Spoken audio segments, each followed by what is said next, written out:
तो आइए सबसे पहले समझते हैं ऑटोकैड के इंटरफेस के बारे में। तो यहाँ पर जो मैं ऑटोकैड का वर्जन यूज़ कर रहा हूँ वो यहाँ पर आप देख सकते हैं, ऑटोकैड 2020 में वर्जन यूज़ कर रहा हूँ। अगर आपका इससे लोअर वर्जन है या अगर आपका इससे हायर वर्जन है, दोनों में ही आपको कोई ज़्यादा इशू नहीं आने वाला। आपको ओपनिंग विंडो जो है वो ऑलमोस्ट आपको सेम दिखने वाली है। तो यहाँ पर आप देख सकते हैं कि अगर हम ओपनिंग विंडो जो स्टार्टिंग विंडो है हमारी ऑटोकैड ओपन करते ही जो हमें कुछ इंटरफेस दिखता है वो कुछ इस टाइप का होता है। यहाँ पर आप देख सकते हैं कि यहाँ पे आपको स्टार्ट करना होता है। हम इसके हर एक डिटेलिंग पार्ट पे नहीं जाएंगे क्योंकि अननेसेसरी नॉलेज लेके भी कोई मतलब नहीं है, क्योंकि एट ए टाइम आप उसको एक टाइम के बाद खुद ही भूल जाएंगे क्योंकि वो आपके रेगुलर यूज़ में नहीं रहेगा इसीलिए।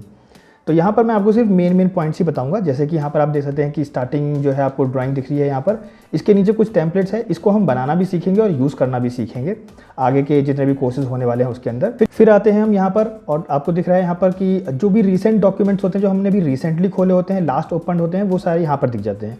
लेकिन मान लेते हैं इन केस कि अगर आपको कोई एक ऐसी फाइल है जो हमेशा आपके ऊपर रहनी चाहिए, बाकी सारी रीसेंट फाइल उसके नीचे रहे, तो आप इसको यहाँ पर पुश पिन कर सकते हैं। अगर आप यहाँ पर पुश पिन कर देंगे तो ये फाइल हमेशा यहीं रहेगी, फिर जितने भी रीसेंट फाइल होंगे वो यहाँ पर ओपन स्टार्ट हो जाएंगे। तो आई होप सो कि आपको समझ में आ गया होगा। सेम चीज़ हम यहाँ पर भी इसके व्यू पोर्ट को चेंज कर सकते हैं। यहाँ पर आपको डिटेल में दिखने वाला है, यहाँ पे आपको टाइल में दिखने वाला है। इन सब जगह ही आप पुश पिन कर सकते हैं कि आप जैसे इस पर क्लिक करेंगे वो ऑटोमेटिकली सबसे ऊपर आ जाएगा। मतलब ये हमेशा ऊपर ही रहेगा और हमेशा ऊपर ही आपको दिखेगा, बाकी जितनी भी रिसेंट फाइल होंगी वो उसके नीचे आ जाएंगी। तो फिलहाल हमें नहीं चाहिए तो मैं इसको बैक टू रिवर्ट कर रहा हूँ। उसके बाद हम चलते हैं डायरेक्ट यहाँ पे आप देख सकते हैं नोटिफिकेशन है, इससे हमें कोई मतलब नहीं है। यहाँ पे मैंने लॉगिन कर रखा है तो यहाँ पे मेरी आईडी दिख रही होगी आपको। डायरेक्ट चलते हैं स्टार्ट ड्राइंग्स पे, स्टार्ट ड्राइंग पे क्लिक करते हैं। अब यहाँ पर आ चुके हैं हम बेसिक व्यू पोर्ट पे। ये आपका व्यू पोर्ट है। यहाँ पर आप जो कंप्लीट एक विंडो देख रहे हैं उसमें आप सबसे पहले देखेंगे ए पे क्लिक करते ही ऑटोकैड के, यहाँ पे आपको न्यू, ओपन्स, क्लोज, ड्राइंग्स ये सारी चीज़ें देखने वाली है, इंपोर्ट एक्सपोर्ट ये सारी चीज़ें। यहाँ से आप सेव चाहे तो कर सकते हैं। इसी का ही अगर आपको इस पर क्लिक नहीं करना है और इसके ही बहुत जल्दी से कोई वर्जन चाहिए, क्विक सॉल्यूशन चाहिए, तो वो क्विक सॉल्यूशन यहाँ पर है। वही सारी चीज़ें आपको ये दिख जाएगी। इसे बोलते हैं quick access tool bar. Quick का मतलब हो गया फ़ौरन करना। जैसे कि यहाँ पर न्यू कर सकते हैं, ओपन कर सकते हैं, सेव एज, यही सारी चीज़ें जो आप यहाँ पे कर रहे थे वही सारी चीज़ें आप इस जगह पे कर सकते हैं। फिर हम बात करते हैं, इसे बोलते हैं हम रिबन। अब ये रिबन बार है। इस रिबन के अंदर आपको कुछ दिख रहे होंगे टैब्स, जैसे कि home tab, insert tab, annotation tab, parametrics tab, view, manage, output, adds in, collaboration, इन सब के ऊपर हम बात करेंगे। कोलैबोरेट पे भी बात करेंगे, एक्सप्रेस टूल पर भी बात करेंगे। सबसे पहले समझ लेते हैं यहाँ पर एक्सप्रेस टूल। एक्सप्रेस टूल जो है वो टूल्स होते हैं जो ऑटोकैड ट्रायल करता है यूज़र्स को देखते हुए कि लोग इसको कितना यूज़ कर रहे हैं। अगर तो इसको यूज़ कर रहे हैं तो वो आगे आने वाले ऑटोकैड वर्जन में भी इन टूल्स को रखता है, और अगर लोग उसको यूज़ नहीं कर रहे तो वो इन जगह से निकाल देता है। मतलब कि एक्सप्रेस टूल एक ऐसा टूल है जो यूज़र पर डिपेंड करता है कि उसको आगे रहना चाहिए आगे वाले वर्जन में या नहीं। अगर कोई वर्जन में यूज़ नहीं हो रहा होगा तो ऑटोकैड इनको रिमूव कर देगा। ये एक ऐसी चीज़ है जो टेम्पररी रहती है और ये वर्जन टू वर्जन डिपेंड करता है। अगर आपका 2020 से लोअर वर्जन होगा तो हो सकता है आप में थोड़े कम ऑप्शंस दिखा रहे हो, और अगर आपका 2021 होगा मतलब मेरे वर्जन से ऊपर होगा तो आपको ज़्यादा ऑप्शंस दिखा रहे होंगे, क्योंकि वहाँ पर अगेन कुछ न्यू इम्प्लीमेंटेशन और न्यू फीचर्स आ गए होंगे। तो आई होप सो कि आपको ये सारी चीज़ें समझ में आ गई होंगी। अब जो हम जनरली रखते हैं वो होम टैब पे रखते हैं। होम टैब पे इसलिए रखते हैं क्योंकि होम टैब पे इन सब के ही आपको शॉर्टकट दिख जाते हैं। मतलब कि जो हम जनरली यूज़ करने वाले हैं ज़्यादातर वो सारी चीज़ें आपको सामने ही रख दिया गया है। जैसे कि अगर आप देखोगे एनोटेशन, अब यहाँ पे भी आपको एनोटेशन दिख रहा होगा, लेकिन एनोटेशन को यहाँ पे दे रखा है। तो ऐसे ही सारी चीज़ों को इन्होंने फ्रंट में रख दिया है ताकि हम इनको रेगुलरली यूज़ कर सकें। ये आप देख रहे हैं, इसको XY UCS बोलते हैं। उसके बाद आप नीचे देख रहे हैं मॉडल टैब लेआउट देख रहे हैं, और ये इसे बोलते हैं हम कमांड लाइन। यहाँ पे हम अपनी कमांड को लिखते हैं। जैसे कि अगर मैं यहाँ पर लिखता हूँ लाइन, तो लाइन कमांड एक्टिव हो जाएगी। उसके बाद हम लाइंस बना सकते हैं। इस पर भी हम फिलहाल बात करेंगे। जो ये मेरा माउस चल रहा है, प्लस का निशान जो आप लोगों को दिख रहा है, इसे बोलते हैं कॉर्सर। मतलब कि ये प्लस का निशान है, इसी से हमें पता चलता है हमारा माउस का जो पिन है वो कहाँ पर है। तो आई होप सो कि आपको ये इंटरफेस एटलीस्ट इतना समझ में आ गया होगा। अब बात करते हैं इस व्यू पोर्ट की। ये जो व्यू पोर्ट है आप इसमें देख सकते हैं कि ये टॉप व्यू है, ठीक है। आप चाहे तो यहाँ से top view, bottom view change कर सकते हैं, या फिर आप इस पे भी क्लिक करके चेंज कर सकते हैं। अगर आपको साउथ पे जाना है तो आप डायरेक्ट साउथ पे क्लिक कीजिए और तो आप यहाँ पे फ्रंट पे आ जाएंगे, ठीक है। अगर आपको टॉप पे जाना है तो आप टॉप पे क्लिक कीजिए, ये आपका व्यू एंगल हो गया। उसके बाद आपको यहाँ पे अगेन नेविगेशन टूल्स बार देके रखते हैं क्विक एक्सेस में। अगर आपको ये सारी चीज़ें नहीं चाहिए और आपको थोड़ा सा स्क्रीन जो है अपना क्लियर चाहिए तो आपको कुछ नहीं करना है। देखिए बहुत सिंपल सा लॉजिक है, बहुत सिंपल तरीके से समझना है। हमें इसका व्यू चेंज करना है। मुझे इस व्यू में ये चीज़ नहीं चाहिए, मुझे इस व्यू में ये चीज़ें नहीं चाहिए, ठीक है। तो व्यू पोर्ट के अंदर जो भी चीज़ चेंज करनी है आपको व्यू टैब में जाना है। यहाँ पर आपको दिख रहा होगा जो मैंने आपको टैब बताया था, ये आ गया व्यू टैब। इसमें आपको रिबन ओपन होकर दिख गया होगा। अब ये है हमारा UCS जो मैंने आपको बताया था XYZ, आपको यही सेम लोगो यहाँ पर दिख रहा होगा। इस पर आप क्लिक करेंगे, ये यहाँ से गायब हो जाएगा। तो अगर आपको ये नहीं चाहिए तो आप क्लिक कर सकते हैं। व्यू क्यूब, ये आपका व्यू क्यूब है। अगर आप इस पर क्लिक करेंगे तो ये आपका यहाँ से गायब हो जाएगा। नेविगेशन बार, अगर आप इस पर क्लिक करेंगे तो ये जो नेविगेशन बार था वो गायब हो जाएगा। तो आपको इस तरीके से देखना होता है कि आपको व्यू में क्या क्या चीज़ें रखनी है। फिर आप देख सकते हैं फाइल टैब, अगर आप फाइल टैब पे क्लिक करेंगे तो ये जो टैब्स है ना, जो हम न्यू ओपन करते हैं, ये सारी चीज़ें यहाँ से गायब हो जाएंगी। ठीक है, अगर मैं फाइल टैब पे क्लिक करूँगा तो ये बस ऐसे रह जाएगा। तो बहुत सारे स्टूडेंट्स से कई बार होता भी है कि ये चीज़ें यहाँ से गायब हो जाती है तो वो समझ नहीं पाते कैसे आता है। तो आपको बहुत सिंपल सा लॉजिक लगाना है कि आपको व्यू से गायब हुआ है तो आपको व्यू टैब में जाना है, उसके रिबन में आपको देखना है फाइल टैब, आपका आ जाएगा।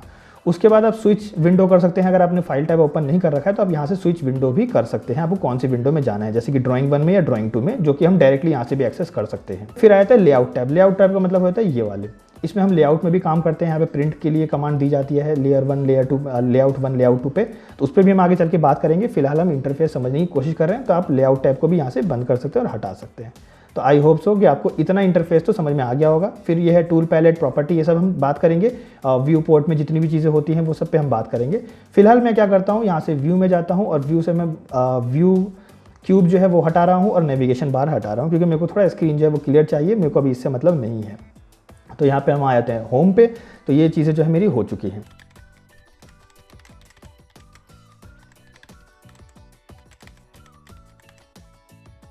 क्योंकि जनरली आप लोग को ऑटोकैड पर जो है वो कमांड्स देने होते हैं और कमांड देने के बाद आपको अपने कमांड को एक्टिव करवाना होता है, जो कि है एंटर प्रेस करने के बाद या फिर स्पेस बार प्रेस करने के बाद। इन दोनों ही कीबोर्ड से, इन दोनों ही बटन से आपका एंटर प्रेस होता है ऑटोकैड के अंदर।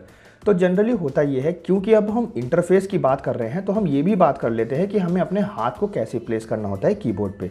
जनरली ये सब चीज़ें आप लोगों को कोई नहीं सिखाएगा, लेकिन मैं बिलीव करता हूँ कंसेप्ट सिखाने में। तो देखिए, इसमें सबसे सिंपल सी चीज़ है कि हमें कोई टाइपिंग नहीं करनी। अगर हमें टाइपिंग करनी होती, सिर्फ और सिर्फ टाइपिंग करनी होती, जैसे कि हम माइक्रोसॉफ्ट वर्ड में करते हैं, तो हम अपने हैंड को जो है वो ऐसे प्लेस करते हैं, ठीक है, ताकि हम टाइपिंग कर सके बिना किसी कीबोर्ड को देखे। लेकिन इस केस में हमें ऑटोकैड चलाना है, तो हमारा जो राइट हैंड है, अगर आप लोग राइट हैंडेड हैं, तो आपका जो राइट हैंड है वो हमेशा माउस पर रहेगा, ताकि माउस आपका हमेशा मूव करता रहे, ठीक है। और आपका जो लेफ्ट हैंड है वो हमेशा कीबोर्ड पर रहेगा। अब कीबोर्ड में भी कुछ बातें हैं जो आप लोग को ध्यान रखनी पड़ेंगी। सबसे पहला, इसे बोलते हैं लिटिल फिंगर, इसे बोलते हैं रिंग फिंगर, इसे बोलते हैं मिडिल फिंगर और इसे बोलते हैं इंडेक्स फिंगर, और ये है आपका थंब। अब ये लिटिल फिंगर जो है वो आपका ए कीबोर्ड पे रहेगा, ठीक है, और ये जो आपका रिंग फिंगर है वो आपका एस पे रहेगा। तो ASDF ऐसे आपके जो हैंड फिंगर की प्लेसिंग है वो इस टाइप से होगी, और आपका जो ये थंब है ना वो ऑटोमेटिकली स्पेस बार के ऊपर आ जाएगा। तो हमें हमेशा हमारा थंब जो है वो स्पेस बार के ऊपर ही रखना होता है। ये एक रूल है, एक थंब रूल आप कह सकते हो। इससे होता ये है कि एट ए टाइम जब आप इसको डे टू डे यूज़ करते जाओगे और ऑटोकैड यूज़ चलाते जाओगे, तो आपकी जो मसल मेमोरी होती है ना, मसल मेमोरी, वो धीरे धीरे फिंगर्स जो है, जो फिंगर्स की जो मसल मेमोरी है वो धीरे धीरे ना इन चीज़ों को याद कर लेती है, इन पैटर्न्स को याद कर लेती है। जनरली होता ये है कि आर्किटेक्ट्स या स्टूडेंट्स जो होते हैं वो अगर उनको कोई भी कमांड देना है तो वो रैंडमली कोई भी फिंगर चूज़ कर लेते हैं, कोई भी हैंड चूज़ कर लेते हैं। मान लेते हैं कोई स्टूडेंट होगा, वो अगर मैंने उसको बोला है टेबल कमांड एक्टिव करने के लिए, तो वो टेबल ऐसे टाइप करेगा, TABLE टेबल, ठीक है। वही कोई दूसरा स्टूडेंट होगा तो वो हो सकता है ऐसे कमांड टाइप करे, TABLE, वो दोनों फिंगर का यूज़ कर रहा है, उसके बाद एंटर इससे करें, ठीक है। तो उनका कोई ऐसा फिक्स नहीं होता, तो इसलिए उनकी जो मसल मेमोरी होती है वो उनको याद नहीं कर पाती उन पैटर्न को, और वो टाइम के साथ कभी स्पीड अप भी नहीं कर पाते। तो इसलिए ज़रूरी है इन कंसेप्ट को समझना कि हमें हमारी मसल मेमोरी को याद करवाना है, तो वो टाइम टू टाइम यहीं पर रहे। अब आपको अगर टैब दबाना है, कैप्स लॉक दबाना है, शिफ्ट दबाना है, कंट्रोल दबाना है, जो कि हमारे ऑटोकैड में यूज़ आते हैं, तो उसके लिए आप लिटिल फिंगर का ही यूज़ करोगे, क्योंकि वो ए के पास है, ठीक है, ए के पास है, आप देखोगे ऑटोमेटिकली यहाँ पर। और ये चीज़ें सेम कीबोर्ड टाइप करते वक्त भी सिखाई जाती है। कीबोर्ड टाइपिंग जो होती है, आपके स्क्रीन पे जो है वो एक इमेज शो हो रही होगी, उसमें आप समझ सकते हैं किस फिंगर से जो है कौन सा कलर डिनोट हो रहा है और कौन से कलर को हमें फिंगर को दबाना होता है। अब यहाँ पर एक और बात कर लेते हैं, और वो ये कि मान लेते हैं कि अगर हमने कोई टेबल बनाया है, ठीक है, हम टेबल क्रिएट कर रहे हैं, या कोई भी हम ऐसी वैल्यू डालनी है जिसमें कि हमें नंबर की ज़रूरत पड़े, तो हम कभी भी इन नंबर्स का यूज़ नहीं करते। क्यों? क्योंकि जो हमारा हैंड है वो इधर प्लेस है, ठीक है, तो हम अपने हाथ को इधर नहीं मूव करवाएंगे। उसके लिए हम कभी भी कोशिश करते हैं कि हम फुल साइज़ कीबोर्ड को ख़रीदें, जो हमारा लैपटॉप हो उसमें फुल साइज़ कीबोर्ड हो, जिसमें कि ये नम पैड हो, ठीक है, नम पैड हो।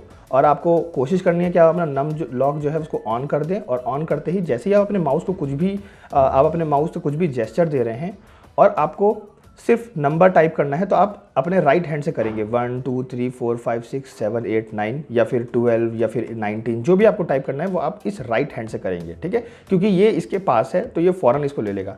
जनरली स्टूडेंट जो हैं वो इन कीबोर्ड का यूज़ करते हैं क्योंकि उनको बचपन से आदत होती है इसलिए, लेकिन हमें ऐसा नहीं करना होता है। हमें कोशिश करनी होती है कि हमारा जो राइट हैंड है हम इससे नमपैड का यूज़ करें, इस वाले एरिया का यूज़ करें, ठीक है, और बाकी जो लेफ्ट हैंड है उससे जनरली इन सब चीज़ों का यूज़ करें जिनमें कि लिटिल फिंगर जो है वो आपके इन डेटा को कवर करेगी, जो कि ए के लेफ्ट जितने भी कीबोर्ड आते हैं वो सब आप इससे टाइप करने की कोशिश करेंगे। और इसी तरीके से हम ऑटोकैड पे वर्क करते हैं। क्योंकि हम लोग यूज़र इंटरफेस सीख रहे हैं तो ये भी चीज़ें सीखना ज़रूरी है जिन पे कोई जनरली बात नहीं करता। तो आपको कोशिश करनी है आप थंब से हमेशा अपने स्पेस बार को एंटर करें, ना कि एंटर से। कीबोर्ड में जनरली हम एंटर से जो है वो कमांड एक्टिव नहीं करते, हम स्पेस बार से ही एक्टिव करते हैं थंब से प्रेस करके। तो आई होप सो कि आपको कीबोर्ड की प्लेसिंग और अपने फिंगर की प्लेसिंग जो है वो समझ में आई होगी। मेरे को कुछ भी लिखना है, मान लीजिए मुझे लाइन लिखना है तो मैं लिखूंगा LINE स्पेस बार, थंब से मैंने स्पेस बार दबाया, ठीक है, एक्टिव करने के लिए कमांड को। अगर मुझे टेबल लिखना है TABLE, अब आई डोंट नो मैं ये चीज़ आप लोगों को कैसे दिखाऊं कि मैं बिना कीबोर्ड को देखे टाइप कर रहा हूं। क्यों? क्योंकि अब मेरी ये प्रैक्टिस हो चुकी है, मेरे मसल मेमोरी को ये चीज़ याद हो चुकी है, मुझे जनरली देखने की ज़रूरत नहीं पड़ती। जनरली ये कुछ स्पेशल कैरेक्टर्स है जो कि मुझे देखने की ज़रूरत पड़ती है, लेकिन जनरली वो भी देखने की जरूरत नहीं पड़ती क्योंकि मुझे वो भी याद हो चुका है, मेरे फिंगर्स को वो भी याद हो चुका है, ठीक है। तो इसी तरीके से गाइस हम लोग कीबोर्ड पे वर्क करते हैं। हमें कोई भी कमांड एक्टिव करना है तो हमारा थंब ही प्रेस होना चाहिए, कभी भी हम एंटर का यूज़ नहीं करेंगे और कभी भी हम इन नंबर्स का यूज़ नहीं करेंगे, वो हम इधर ही से करते हैं। तो आई होप सो गाइस कि आपको कीबोर्ड की सेटिंग्स के बारे में और कीबोर्ड में कैसे अपने हैंड को प्लेस करते हैं वो भी समझ में आया होगा। Thank you. तो अब बात कर लेते हैं यहाँ पर 3 बेसिक चीज़ों की जो कि ऑटोकैड में होना ज़रूरी है। मतलब जैसे ही आप ऑटोकैड फाइल ओपन करोगे उसमें ऑटोकैड में ये चीज़ होनी ज़रूरी है, जिसमें कि सबसे पहला आ जाता है वो है यूनिट। मतलब कि ऑटोकैड ओपन करते ही आपको यूनिट डालना ज़रूरी होता है ताकि वो ये समझ पाए कि आपको फीट इंचेस में काम करना है या फिर mm या फिर मीटर में काम करना है। वो चीज़ें कमांड में डालना ज़रूरी होता है, मतलब ऑटोकैड के ड्राइंग शीट में डालना ज़रूरी होता है। सेकंड, आर्किटेक्ट्स का खुद का स्टाइल, एक वर्किंग स्टाइल जो आपका खुद का होता है। As an being an architect आपको खुद का एक वर्किंग स्टाइल होगा, वो चीज़ होना ज़रूरी होता है। एंड थर्ड वन इज़ कि आपको बार बार ये सेटिंग्स चेंज ना करनी पड़े, उसको सेव करना ज़रूरी होता है। जिसमें कि सबसे पहले स्टार्ट करते हैं स्टार्ट ड्राइंग से। तो जैसे ही मैं स्टार्ट ड्राइंग पे क्लिक करूंगा आप देख सकते हैं कि जितनी भी सेटिंग मैंने पहले की थी पहले की फाइल में वो अगेन वापस आ चुकी है। मतलब कि मुझे बार बार जब भी मैं कोई एक न्यू फाइल ओपन करूंगा तो मुझे बार बार ये चीज़ें गायब करनी पड़ेंगी, जो कि है व्यू क्यूब और जो कि है नेविगेशन टूल, ठीक है। तो अब इसको बार बार नहीं करना पड़े तो इसको हमें सेव करना पड़ेगा इस तरीके से ताकि ये बार बार नहीं आए और मेरा एक वर्किंग स्टाइल लेके रखे। वर्किंग स्टाइल का मतलब कि जो मैंने यूनिट कमांड डाला है वो भी स्टाइल लेके रखे, जो मैंने चेंजेस किए हैं वो चेंजेस भी उसमें हमेशा से रहे बाय डिफ़ॉल्ट, ठीक है। तो उसके लिए सबसे पहले स्टार्ट करते हैं, व्यू में जाते हैं। व्यू में जाएंगे, यहाँ पर आ जाते हैं व्यू क्यूब, मैं यहाँ से गायब कर रहा हूँ व्यू क्यूब को और नेविगेशन टूल बार को। इन 2 चीज़ों को मैंने यहाँ से गायब कर दिया है, ऑफ कर दिया है, ठीक है। आपको अगर ऑन करना है तो आप वहाँ से जाकर ऑन कर सकते हैं व्यू टैब से। अब बात करते हैं अगेन कि कुछ बेसिक कमांड है जो कि ऑटोकैड में डालना होता है, जिसे हम बोलते हैं यूनिट। अब यूनिट डालने के लिए सबसे पहले मैं आपको बता दूं कि आपको कोई भी कमांड डालना है तो आपको यहाँ पर डालना होता है। अगर आपको यहाँ पे कमांड टाइप नहीं करना है तो आप कहीं पे भी आपका माउस है कोई दिक्कत नहीं है, आप डायरेक्ट टाइप कर दीजिए यूनिट। तो यहाँ पर हम टाइप कर लेते हैं UN। UN का मतलब होता है यूनिट, तो इसका शॉर्ट फॉर्म जो है वो UN है। आप चाहें तो यूनिट कंप्लीट लिख सकते हैं, उसमें कोई इशू नहीं है कि आप कंप्लीट यूनिट लिखेंगे। तो यहाँ पर ये आपसे पूछेगा लेंथ और दूसरा पूछेगा आपसे कि आपको कौन से स्केल में काम करना है, मिलीमीटर में काम करना है या फीट इंचेस में काम करना है या फिर आपको मीटर में काम करना है, सेंटीमीटर में काम करना है। ये सारे ही इन यूनिट इन्होंने दे रखे हैं। अगर आपको चाहिए इंचेस में तो आप इंचेस में जाएंगे और यहाँ पर डेसिमल की जगह आपको जाना होगा आर्किटेक्चर में, और आर्किटेक्चर के अंदर प्रिसीजन जो होगा वो होगा आपका 1/4 का, ठीक है। ये आपको याद रखना है कि आपका प्रिसीजन जो है वो 1/4 का होगा। मैं अभी आपको समझाता हूँ प्रिसीजन क्या होता है। उसके बाद अगर बात करते हैं कि अगर आप mm या फिर मीटर में काम करते हैं, दोनों ही केस में आप किसी में भी काम करते हैं या सेंटीमीटर में भी, तो अभी मैं mm ले रहा हूँ। तो जैसे ही मैं mm में काम करूँगा तो यहाँ पर आपको जाना होगा ऑटोकैड में डेसिमल में, डेसिमल के अंदर आपको जाना होगा प्रिसीजन। प्रिसीजन लूँगा मैं यहाँ पर 0.00 या फिर 0, जनरली हम लेते हैं 0.00। क्या होता है इसका मतलब वो मैं आपको समझा देता हूँ कि आपका कोई भी डायमेंशन आप लिखते हैं, मान लीजिए आपका 10 मीटर का एक डायमेंशन है तो 10 के बाद डॉट कितना आपको डेसिमल दिखाना चाहिए, कितना डिजिट दिखाना चाहिए। तो यहाँ पर हम दे रहे हैं कि बस 2 ही डिजिट दिखाए, मतलब 10.89 मीटर का मेरा ये प्लॉट होने वाला है या 10.89 मीटर का जो है मुझे एक डायमेंशन लाइन खींचनी है, ठीक है। तो आपको बस 2 ही डेसिमल दिखाए। ज़्यादा डेसिमल रखेंगे तो वो 0.9986466 ये सब आने लग जाएगा। तो इट्स बेटर कि 0.00 ही रखें ताकि 2 ही डेसिमल दिखाए। यहाँ पर बात करते हैं एंगल की। एंगल में आप देखेंगे तो यहाँ पर सिर्फ प्रिसीजन में जो है वो 0 लिखा हुआ है। 0 का मतलब है कि अगर मान लीजिए आपको 45 डिग्री है तो आप थोड़ी चाहेंगे कि 45.8 लिखा हुआ है, या अगर आप इसको सेलेक्ट करते हैं तो 45.89 एंगल लिखा हुआ है। नहीं, हम जनरली देखते हैं 45 डिग्री, 60 डिग्री, 80 डिग्री, 90 डिग्री, तो हम ऐसे डिग्री में बात करते हैं। उसके आगे प्रिसीजन हम नहीं देखते, मतलब पॉइंट डिजिट नहीं देखना पसंद करते, तो इसलिए हम यहाँ पर 0 रखेंगे। अगर आपको चेंज करना है तो आप चाहे तो चेंज कर सकते हैं, लेकिन बाय डिफ़ॉल्ट जो है वो ये सेटिंग्स रहती हैं। आई होप सो कि आपको ये भी समझ में आया होगा। तो यहाँ पर मैं करता हूँ ओके। तो मैंने यहाँ पर कमांड लाइन जो है वो दे दी है कि यूनिट के अंदर मैंने यूनिट कमांड में लिया है mm को, मतलब कि मैं mm में काम करने वाला हूँ इस पूरी ही ड्राइंग शीट पे। अब ये सेटिंग्स जो है वो गायब नहीं हो उसके ऊपर बात करेंगे, लेकिन उससे पहले मैं एक और सेटिंग कर लेता हूँ जो कि है बीइंग एन आर्किटेक्ट। मेरा खुद का एक वर्किंग स्टाइल है जो मैं ऑटोकैड पे जिस स्टाइल में काम करता हूं। तो यहां पर मैं इसका व्यू पोर्ट चेंज करूंगा। ये जो कंप्लीट आपको व्यू दिख रहा है ना, कंप्लीट व्यू, इसको मैं चेंज करूंगा और अपने स्टाइल में करने की कोशिश करूंगा जिसमें मैं काम करना पसंद करता हूं। तो उसके लिए आप क्या करोगे, ऑप्शंस में जाओगे, तो आप OPTI option direct command line में टाइप करोगे और स्पेस बार से आप एंटर मारोगे। ठीक है, किससे, स्पेस बार से, मतलब अपने थंब से। ठीक है, या तो आप पूरा ऑप्शन टाइप कर लो या OP टाइप करोगे तो उसका शॉर्टकट है OP एंटर। तो यहाँ पे आप देखेंगे कि OP एंटर के बाद डायरेक्ट आपको एक डायलॉग बॉक्स खुल गया जिसमें लिखा हुआ है ऑप्शन। तो ये कुछ टैब्स हैं जो कि आपको देता है file, display, open and save, ये सारी चीज़ें। इनको भी कुछ बेसिक सेटिंग्स है जो कि हम कर लेते हैं ताकि हमें बार बार सेट नहीं करना पड़े। जिसमें कि सबसे पहला आ जाता है, फाइल्स को अभी रहने देते हैं, इसको बाद में समझेंगे, आ जाता है डिस्प्ले। अब डिस्प्ले में आप देखोगे सबसे पहला लिखा हुआ है विंडो एलिमेंट। ठीक है, विंडो एलिमेंट में कलर थीम जो है वो डार्क है, मैं इसको लाइट करूँगा क्योंकि मुझे लाइट देखना पसंद है। ठीक है, जैसे ही इसको अप्लाई करूँगा आप देखेंगे कंप्लीट कलर थीम जो है वो ऑटोमेटिकली लाइट में हो जाएगा। ठीक है, अब मिडिल आप देखेंगे, व्यू पोर्ट जो है मिडिल का वो आपको दिख रहा है कंप्लीटली डार्क ब्लैक कलर का। ठीक है, इसको भी चेंज करेंगे क्योंकि इस पर भी मेरा वर्किंग स्टाइल होना चाहिए बीइंग एन आर्किटेक्ट। तो यहाँ पे सबसे पहले हम ग्रिड को ऑफ कर लेते हैं। ग्रिड को ऑफ करने के लिए आप देख सकते हैं F7 है। अगर आपको यहाँ पर ये ग्रिड का ऑप्शन नहीं दिख रहा है, डिस्प्ले यूनिट ग्रिड, तो आप कुछ नहीं करेंगे, इस 3 डॉट पे क्लिक करेंगे कस्टमाइजेशन पे और यहाँ पे आप ग्रिड वाला ऑप्शन ऑन कर लेंगे तो वो ऑटोमेटिकली ग्रिड जो है वो आपको दिखा देगा। आप चाहे तो फिर यहाँ से ऑफ कर सकते हैं। तो मैंने अभी इसको ऑफ कर लिया है, कोई इशू नहीं है। अब सबसे पहले मैं दोबारा ऑप्शन में जाऊँगा और कुछ और सेटिंग्स को चेंज करूँगा जो कि भी रह गया था। तो यहाँ पर डिस्प्ले में मैंने सबसे पहले लाइट थीम चेंज कर लिया है। उसके बाद इन सारे ऑप्शंस को रहने देंगे, डायरेक्ट आएंगे कलर्स में। कलर्स में आते ही आप देखेंगे कलर में आपको कुछ चेंजेस, जो कुछ चेंज है वो करना पड़ेगा अगर आपको खुद का वर्किंग स्टाइल चाहिए, जिसमें कि सबसे पहला आ जाता है यूनिफॉर्म बैकग्राउंड। मतलब ये जो बैकग्राउंड है ना, जो हमें ब्लैक दिख रहा है, उसको चेंज करेंगे।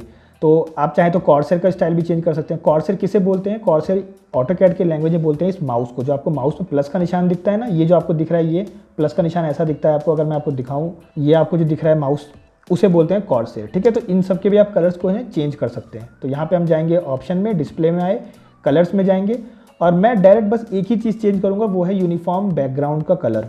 मैं इसमें आऊँगा और इसमें मेरे को ये सब कलर्स नहीं चाहिए, तो मैं सेलेक्ट कलर्स में जाऊँगा।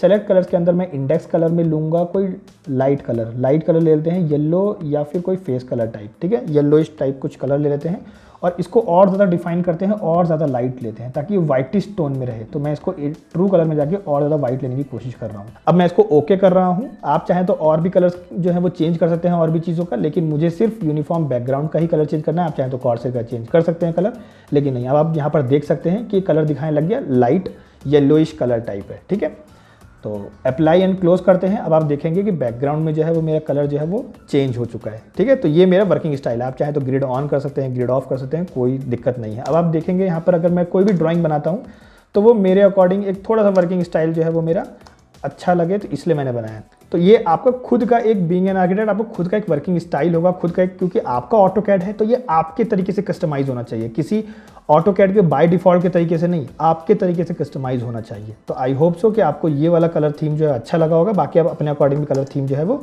रख सकते हैं। अब हम कुछ चीज़ों को चेंज करते हैं, जिसमें कि ये कॉर्सर है। मुझे इस कॉर्सर का साइज़ भी चेंज करना है। ठीक है, क्योंकि बहुत छोटा लिखा हुआ आ रहा है। इसमें होता क्या है कि अगर मैं यहाँ पर एक लाइन बनाता हूँ और दूसरी लाइन मुझे इसी के सीध में बनानी है, यहाँ से, है ना, यहाँ से लाइन बनानी है, तो ये बड़ी दिक्कत होती है कि हम रेफरेंस नहीं ले पाते फ्लोर प्लान्स बनाते वक्त। तो उसके लिए हम क्या करेंगे, इस कॉर्सर साइज़ को बड़ा कर देंगे। ऑप्शन में जाएंगे, कुछ सेटिंग्स हैं जो पहले ही चेंजेस कर लेते हैं, जिसमें कि कॉर्सेर साइज़ है। कॉर्सेर साइज़ को मैं 100 भी रख सकता हूँ और 90 भी, और 50 जितना भी आप चाहें उतना रख सकते हैं। मैं जनरली 90 रखता हूँ, ठीक है। तो जैसे ही हम 90 रखेंगे तो आप देख सकते हैं कि कॉर्सेर का साइज़ इतना बड़ा हो गया। अब दूसरी चीज़ देखते हैं, इसके पिकअप बॉक्स को भी चेंज करेंगे। जो बीच में आपको प्लस ये जो दिख रहा है ना बॉक्स टाइप, उसको भी चेंज करेंगे, क्योंकि इससे क्या होता है हम ढंग से इसको क्लिक नहीं कर पाते, ठीक है। तो इसको भी चेंज करेंगे। ऑप्शन में जाते हैं, अगेन कुछ और सेटिंग्स को चेंज कर लेते हैं। तो डिस्प्ले में हमने बस कॉर्सेर साइज़ को चेंज किया है और किसी को हम चेंज नहीं कर रहे। उसके बाद आते हैं ओपन एंड सेव में। ओपन एंड सेव में आप देखोगे कि आप जब भी फाइल को सेव करोगे तो कौन से वर्जन में सेव होना चाहिए। तो मैं इसको जनरली रखता हूँ 2013 वर्जन में, ताकि कल को अगर मैं गलती से किसी को ये फाइल सेंड कर भी दूँ तो मुझे हर बार ये ना देखना पड़े कि उसका ऑटोकैड वर्जन जो है वो लोअर वर्जन है कि नहीं है या हायर वर्जन है कि नहीं, क्योंकि अगर लोअर में हम जितना लोअर में सेव करेंगे ऑटोमेटिकली दूसरे ऑटोकैड में चल ही जाएगा, ठीक है।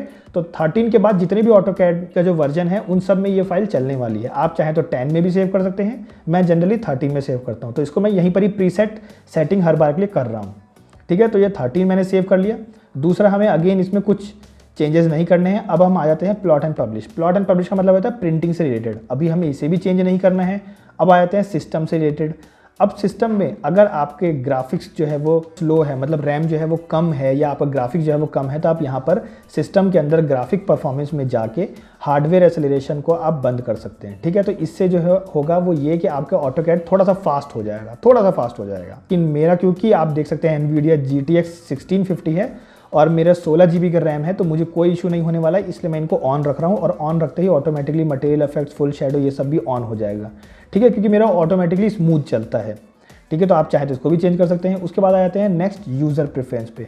यूज़र प्रेफरेंस पे भी हमें जनरली कुछ चीज़ें चेंज नहीं करनी है, अभी तो फिलहाल नहीं करनी, बाद में कुछ भी चीज़ चेंज करनी होगी तो हम देख लेंगे। अब आते हैं ड्राफ्टिंग में। ड्राफ्टिंग में अगर आप देखेंगे तो आपको कोई ज़्यादा चेंजेस नहीं करने। इसका थोड़ा सा साइज़ आपको बढ़ा देना है, स्नैप ग्रिड को और इन सबको, इसको हम आगे समझ लेंगे क्या होता है। अब बात करते हैं 3D मॉडलिंग। 3D मॉडलिंग में हम 3D डिज़ाइन नहीं कर रहे हैं, हम 2D के बारे में सीख रहे हैं। हमें 2D ड्राफ्टिंग सीखनी है, तो हमें 3D मॉडलिंग से मतलब नहीं होना चाहिए, तो इस टाइप से हमें कोई मतलब नहीं है। नेक्स्ट आते हैं सिलेक्शन पे। सिलेक्शन पे ये पिकअप बॉक्स को मुझे बड़ा करना है, क्योंकि पिकअप बॉक्स बड़ा छोटा दिख रहा था, ठीक है। और इस ग्रिड साइज़ को भी हल्का सा बड़ा कर देते हैं।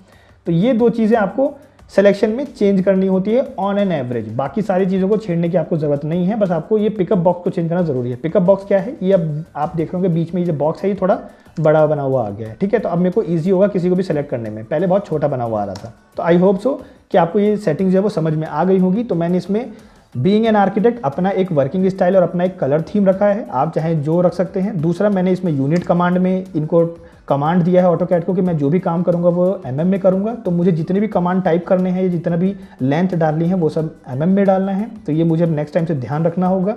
तो आई होप सो कि आपको ये सारी सेटिंग समझ में आ गई होगी। दूसरा मैंने क्या किया है इसमें, थर्ड चीज़ की व्यू में जाके व्यू क्यूब और नेविगेशन को मैंने बंद किया है। अब ये सेटिंग हमेशा के लिए रहे इसके अंदर, उसके लिए मुझे क्या करना है, सेव करना है इस फाइल को, ठीक है। तो हम डायरेक्ट सेव नहीं करेंगे, हम जाएंगे ऑटोकैड के टैब में, उसके बाद हम जाएंगे सेव एज में। सेव एज में हम इसको ड्राइंग के फॉर्मेट पे सेव नहीं करेंगे, हम इसको सेव करेंगे टेम्पलेट के फॉर्मेट में, ठीक है। टेम्पलेट के फॉर्मेट में, अगर आपको टेम्पलेट याद नहीं है तो मैंने आपको यहाँ पर बताया था स्टार्टिंग में, ये जो टेम्पलेट बने हुए आते हैं ना, तो इस टेम्पलेट के फॉर्मेट में हम इसको सेव करेंगे, ताकि हम भी एक टेम्पलेट हमारा क्रिएट कर सकें, ताकि मैं जब भी उस पर क्लिक करूँ तो डायरेक्ट ऑटोमेटिकली ये सारे सेटिंग्स तो उसके अंदर रहे। तो अगेन मैं जाता हूँ ऑटोकैड के टैब में, सेव एज में जाऊँगा मैं ड्राइंग टेम्पलेट में। Ctrl+Shift+S दबा के भी आप डायरेक्ट इस विंडो को ओपन कर सकते हैं, ठीक है। तो यहाँ पर आप देख सकते हैं ऑटोकैड टेम्पलेट फाइल में सेव होगा। तो यहाँ पर मैं लिख लेता हूँ शदाब मैट्रिक स्टाइल। मैट्रिक का मतलब हो गया कि मैं MM में काम कर रहा हूँ, ठीक है। या MM लिख देता हूँ, शदाब MM वर्किंग, ठीक है। ये मैंने अपना एक नाम जो है वो यहाँ पर रख दिया है, शदाब MM वर्किंग। तो या तो आप यहीं पर ही सेव कर लीजिए, या फिर आपका कहीं प्रेफरेंस है तो वहाँ पर सेव कर सकते हैं। मैं इसको जनरली डेस्कटॉप पे ही सेव करूँगा। तो यहाँ पर मैंने शदाब MM वर्किंग स्टाइल जो है वो सेव कर लिया, ठीक है। तो आप देख सकते हैं कि एक आपको टेम्पलेट का ऑप्शन दे रहा है कि आपको कुछ चीज़ें चेंज करनी है, मैट्रिक, इंग्लिश, ये सारी चीज़ें आपको कुछ नहीं करना है, डायरेक्ट ओके दबाना है और आपकी जो फाइल है वो सेव हो चुकी है। अब मैं डायरेक्ट इसको जो है वो क्लोज करता हूँ। डायरेक्ट आप देखेंगे तो मेरी जो फाइल है वो यहाँ पर सेव हो गई है और शदाब MM वर्किंग स्टाइल से। मुझे डायरेक्ट इस पर क्लिक करना है तो और आप देखेंगे कि सारी सेटिंग ऑटोमेटिकली रिटेन्ड है मेरे पास, ठीक है। अब मैं यूनिट अगर टाइप करता हूँ UN एंटर, तो आप देखेंगे कि MM ऑलरेडी है, प्रिसीजन सारे सेलेक्टेड हैं, ठीक है, डेसिमल में सेलेक्टेड है, कॉर्सेर का साइज़ वही है और पिकअप बॉक्स का साइज़ भी वही है, कलर थीम भी वही है, सब कुछ ऑटोमेटिकली सेव है। मैंने ग्रिड को ऑफ कर रखा था तो ग्रिड भी ऑफ ही है इसके अंदर, अगर मैं ऑन रखता तो ग्रिड भी ऑन रहता। मतलब जितने भी टेम्पलेट की चीज़ें थी वो सब ऑटोमेटिकली, अब मेरे को बार बार सेटिंग चेंज करने की ज़रूरत नहीं पड़ेगी। कुछ भी चीज़ मुझे चेंज नहीं करनी, मुझे ऑटोमेटिकली ये टेम्पलेट मिला हुआ मिल जाएगा। तो ऑफिस में भी बीइंग एन आर्किटेक्ट आप ऐसे ही एक सेव रखते हैं फाइल, ताकि कोई भी एक इंसान आए, कोई भी एक नया आपका एम्प्लॉय आए तो वो डायरेक्ट आपको उसके अंदर लेयर्स मिल जाए, उसके अंदर उनको लाइन वेट्स मिल जाए, ये सारी चीज़ें उनको ऑटोमेटिकली मिल जाती हैं जब आप इसको टेम्पलेट में सेव करते हैं, क्योंकि उस टेम्पलेट में सारी सेटिंग्स सस्टेन रहती है। तो ये एक सबसे बेटर बात होती है टेम्पलेट में सेव करने की। तो आई होप सो कि आपको ये समझ में आ गया होगा वर्किंग स्टाइल, दूसरा यूनिट कमांड देना होता है, और थर्ड हमारा खुद का एक वर्किंग स्टाइल के साथ साथ ड्राइंग टेम्पलेट भी होना ज़रूरी होता है। तो अभी तक आप लोग ने देखा कि कैसे हमने अपनी जितने भी सेटिंग्स हैं उनको सेव किया है और उसको एक टेम्पलेट फाइल के अंदर सेव किया है, ताकि हम वो फाइल किसी को भी शेयर कर सके और वो सारी सेटिंग्स जो है ना ऑलरेडी सस्टेन रहे। मतलब जिसके पास भी वो फाइल जाएगी वो सारी सेटिंग्स उसके अंदर ऑलरेडी रहेगी, हम उसमें हमेशा MM में ही काम करेंगे, ये सारी चीज़ें उसके अंदर ऑलरेडी सस्टेन रहेगी। तो यहाँ पर आप देख सकते हैं कि जो हमने रिसेंट फाइल पर काम किया था वो यहाँ पर लिखा हुआ है शादाब MM वर्किंग। अब आप चाहो तो इसको सबसे ऊपर टॉप पे रख सकते हो, क्योंकि ये आपकी टेम्पलेट फाइल है जो कि टॉप पे रहनी चाहिए, ताकि आप जब भी MM पे आपको वर्क करना हो तो आप इस पर क्लिक करो। तो मैं इसको पुश पिन कर देता हूँ ताकि ये हमेशा टॉप पर ही रहे। बाकी जितनी भी रिसेंट फाइल है वो नीचे रहेंगी, ये हमेशा टॉप पे रहेगी ताकि मैं इस पर सिंपली आऊँ और क्लिक कर लूँ। तो या तो आप इस पर क्लिक करके डायरेक्ट वही फाइल ओपन कर सकते हो जो हमारी टेम्पलेट फाइल थी, या हमने डेस्कटॉप पर उसको सेव किया था तो आप डेस्कटॉप पे आके भी क्लिक कर सकते हो, जो कि है यहाँ पर शादाब MM वर्किंग। तो सबसे पहले हम स्टार्ट करते हैं ड्रॉ टूल से। तो इसमें हम आप देख सकते हो ड्रॉ टूल में line, polyline, circle, arc, rectangle, ellipse और आपको हैच दिखेगा। और अगर आप टॉगल डाउन करोगे इस एरो पे क्लिक करके तो आपको दिखेगा यहाँ पर कुछ SP लाइन, मतलब स्प्लाइन जो है वो बनाने का दिखेगा, आपको कंस्ट्रक्शन लाइन दिखेगी, रे लाइन दिखेगी, आपको मल्टीपल पॉइंट्स को कंट्रोल करना दिखेगा, आपको रिवीजन क्लाउड्स दिखेंगे, ये सारी चीज़ें दिखेंगी। लेकिन जो जनरली हमें मतलब होता है वो तो मेन ये है, line, polyline, circle, arc, rectangle, ellipse और हैच, ठीक है। और इसके अंदर टॉगल डाउन में जो हमें मतलब होता है वो होता है हमें कंस्ट्रक्शन लाइन, रे और रिवीजन क्लाउड से, ठीक है। तो हम इनको ही समझेंगे, बाकी सबको समझने की हमें ज़रूरत नहीं है, क्योंकि हम अननेसेसरी नॉलेज नहीं लेंगे जिनका कि हमें बहुत कम या फिर ना के बराबर यूज़ आता है। आप चाहो तो ड्रॉ टूल पे क्लिक करके इसको भी पुश पिन कर सकते हो कि ये कभी हटे नहीं, फिर जैसे आप कहीं पे भी क्लिक करोगे ना तो हटेगा नहीं। अगर आप इसको पुश पिन नहीं रखोगे तो जैसे आप बाहर क्लिक करोगे वो ऑटोमेटिकली गायब हो जाएगा, ठीक है। तो आप ऐसे भी मतलब पुश पिन कर सकते हो, इन टूल्स को भी आप पुश पिन कर सकते हो, जहाँ पे भी आपको पुश पिन करना है वो आप कर सकते हो। तो आई होप सो कि आपको ये चीज़ समझ में आ गई होगी। तो सबसे पहले हम स्टार्ट करते हैं लाइन, लेकिन उससे पहले भी हमें ये समझना ज़रूरी है कि ये जो माउस है ना हमारा, ये जो कॉर्सेयर है, ये कैसे वर्क करता है, ठीक है। तो इसके ना कुछ ऑटोकैड पे सिलेक्शन के क्राइटेरिया होते हैं। अगर मैं माउस का लेफ्ट क्लिक करता हूँ, लेफ्ट क्लिक कर एक सिंगल क्लिक कर दिया मैंने, ठीक है, और अगर मैं माउस को लेफ्ट की तरफ लेके जाता हूँ तो आपको ग्रीन सिलेक्शन दिखेगा, और अगर उसी माउस को मैं राइट की तरफ लेके जाता हूँ तो आपको ब्लू सिलेक्शन दिखेगा। ऊपर की तरफ लेके गया तो भी ब्लू, और इधर ऊपर की तरफ लेके गया तो भी आपको ग्रीन सिलेक्शन देखने को मिलने वाला है। तो क्या है ये ग्रीन और क्या है ये ब्लू, ये कैसे सेलेक्ट करता है इसको समझते हैं। तो मान लेते हैं हमारे पास कोई ड्राइंग है, REC मैंने एंटर किया, एक रेक्टेंगल बना लिया। अभी ये समझने की जरूरत नहीं है कमांड को, मैं एक आपको बस बता रहा हूँ कि सिलेक्शंस कैसे करते हैं। अब आप देखेंगे अगर मैं माउस का लेफ्ट क्लिक करके इनके ऊपर ग्रीन लाइन लेके जाता हूँ, ग्रीन लाइन, ठीक है, ग्रीन सिलेक्शन, ग्रीन विंडो की सिलेक्शन लेके जाता हूँ, तो इसमें खास बात यह है कि जैसे ही इस ग्रीन विंडो के अंदर कोई भी थोड़ा सा भी ऑब्जेक्ट टकरा जाएगा, अगर इसके अंदर आ जाएगा तो वो पूरी लाइन को सेलेक्ट कर लेगा। जैसे कि आप देख सकते हैं कि एकदम छोटा सा पार्ट जो है मैं इसका सेलेक्ट करता हूँ, इस लाइन का एकदम छोटा सा ग्रीन विंडो से, ठीक है, तो ये पूरी लाइन को सेलेक्ट कर रहा है, ठीक है। लेकिन अगर वही मैं माउस का लेफ्ट क्लिक करके अगर राइट हैंड साइड पे विंडो लेके जाऊँ ब्लू पे, तो ये सेलेक्ट नहीं करेगा इस पूरी लाइन को। ये ब्लू जो विंडो सिलेक्शन होता है वो ये कहता है कि मेरे अंदर पूरा वो ऑब्जेक्ट आना चाहिए तो ही मैं सेलेक्ट करूँगा, ठीक है। और ग्रीन कहता है कि बस मेरे से टच करवा दो, मैं उसको सेलेक्ट कर दूंगा। और ब्लू कहता है मेरे अंदर आना चाहिए। मान लीजिए अगर आपको यही लाइन सेलेक्ट करनी है तो आपको ये पूरे ब्लू सिलेक्शन विंडो के अंदर आना चाहिए, तो ये सेलेक्ट करेगा। अगर आपको मान लीजिए पूरा सेलेक्ट करवाना है तो आपको ऐसे करना पड़ेगा।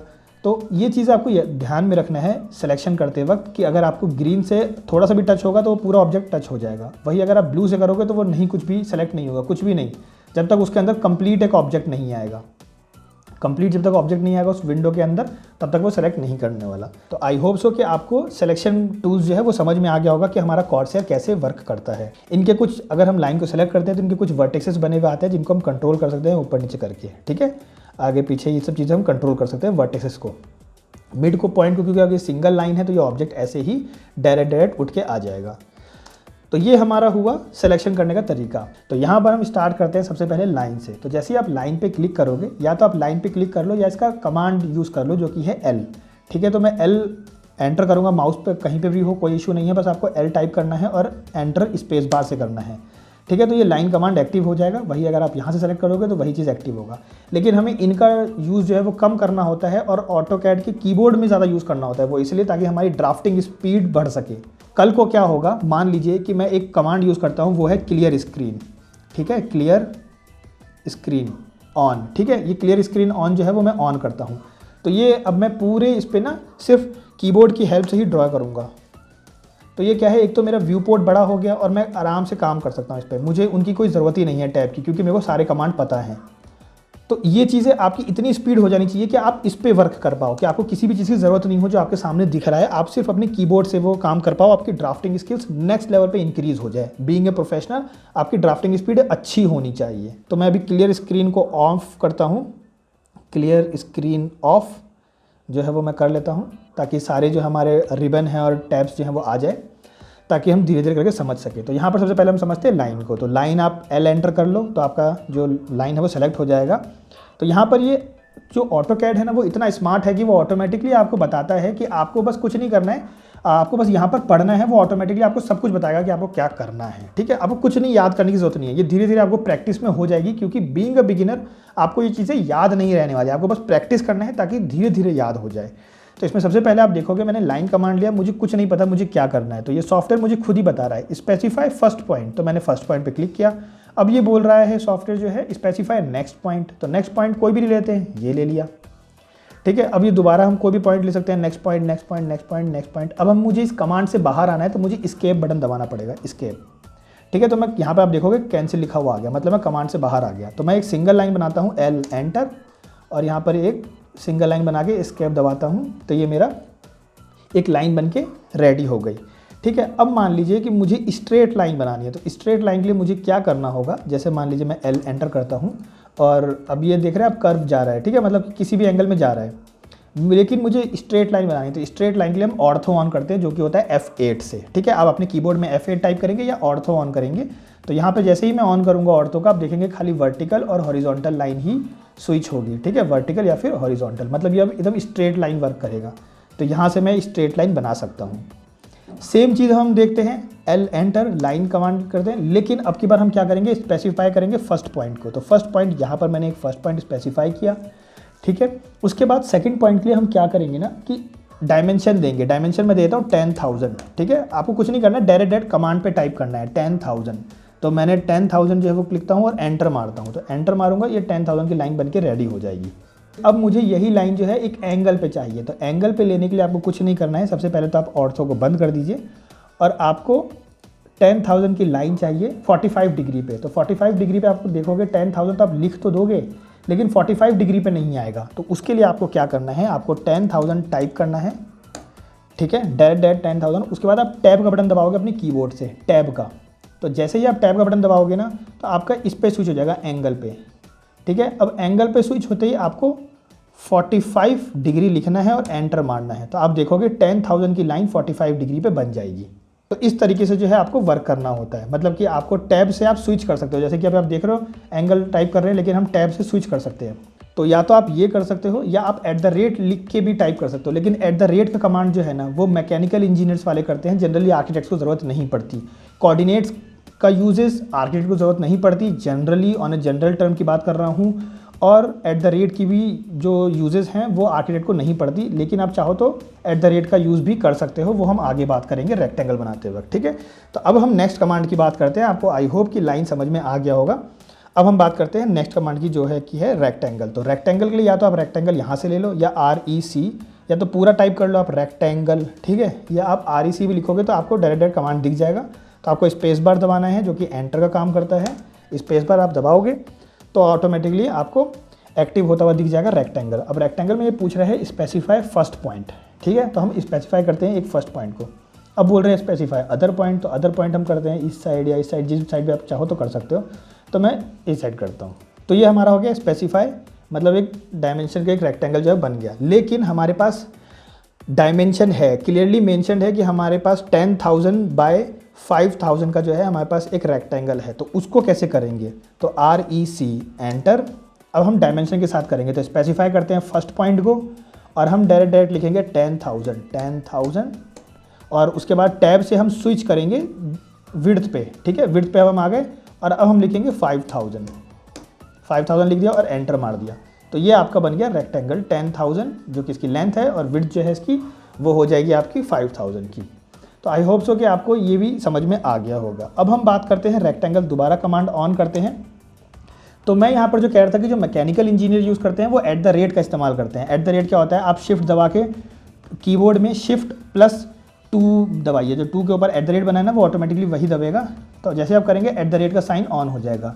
@ के बाद आप डायरेक्ट 10,000/5000 लिख सकते हो, ठीक है। तो वो जनरली ना कोऑर्डिनेट्स का यूज़ करते हैं। तो जनरली हम कोऑर्डिनेट्स का यूज़ नहीं करते क्योंकि हम आर्किटेक्ट हैं, तो हमें जनरली प्लान्स बनाने होते हैं, एलिवेशन ये सारी चीज़ें बनानी होती है, साइड प्लान। तो हम जनरली हमें मैकेनिकल ड्राइंग्स नहीं बनानी होती, इसलिए हम कोऑर्डिनेट का इस्तेमाल नहीं करते हैं। अब नेक्स्ट हम बात कर लेते हैं सर्कल की। तो सर्कल के आप टॉगल डाउन करते हो यहाँ पर सर्कल में, तो आप देखते हो कि बहुत सारी लाइन्स है। एक तो सेंटर रेडियस है, एक सेंटर डायमीटर है। मतलब आप एक सेंटर बना सकते हो रेडियस दे के, या एक सेंटर बना सकते हो उसका डायमीटर स्पेसिफाई करके। 2 पॉइंट 3 पॉइंट भी बना सकते हो। 2 पॉइंट में आप देख रहे हो 2 पॉइंट आपको स्पेसिफाई करना है, एक सर्कल बन जाएगा। 3 पॉइंट भी चाहो तो भी आप बना सकते हो, एक आपको 3 पॉइंट स्पेसिफाई करना है तो आपका बन जाएगा। तो सबसे पहले हम टाइप करते हैं C एंटर, ठीक है। सर्कल कमांड एक्टिव हो जाएगा तो C एंटर हम करेंगे। तो सर्कल कमांड जैसे ही एक्टिव होगा आपको बोल रहा है specify centre point of a circle, ठीक है, सेंटर पॉइंट। तो मैं इस पर क्लिक करता हूँ मिड पे। आप देखोगे मैं जितना बड़ा चाहूँ उतना बना सकता हूँ। तो मान लेते हैं मैं इतना बना रहा हूँ, ठीक है। दूसरा सर्कल बनाते हैं, लेकिन स्पेसिफाई करते हैं पॉइंट को, लेकिन इसका रेडियस हम स्पेसिफाई करेंगे। जो आप देख रहे हो ना ब्लू में, तो उसका रेडियस स्पेसिफाई करेंगे हम 15,000 एंटर। तो ये हमारा 15,000 रेडियस, मतलब कि 30,000 डायमीटर होगा, 30,000 डायमीटर और रेडियस 15,000। तो C एंटर करते हैं अगेन और यहाँ पर हम देखते हैं स्पेसिफाई करते हैं फर्स्ट पॉइंट को। फर्स्ट पॉइंट को स्पेसिफाई करोगे तो ये आपको बोलता है स्पेसिफाई रेडियस। तो आप रेडियस तो आप बना चुके हो इसको ऑलरेडी पहले वाले सर्कल को। अब हम बनाते हैं डायमीटर से। तो या तो आप इस पर क्लिक कर लो या D एंटर कर लो। तो हमेशा हमें कीबोर्ड से ही एंटर करना होता है ताकि हमारी स्पीड बढ़ सके। तो मैं D एंटर करता हूँ और अब हमें डायमीटर स्पेसिफाई करना है। तो डायमीटर के लिए मैं डायरेक्ट 30,000 डाल देता हूँ।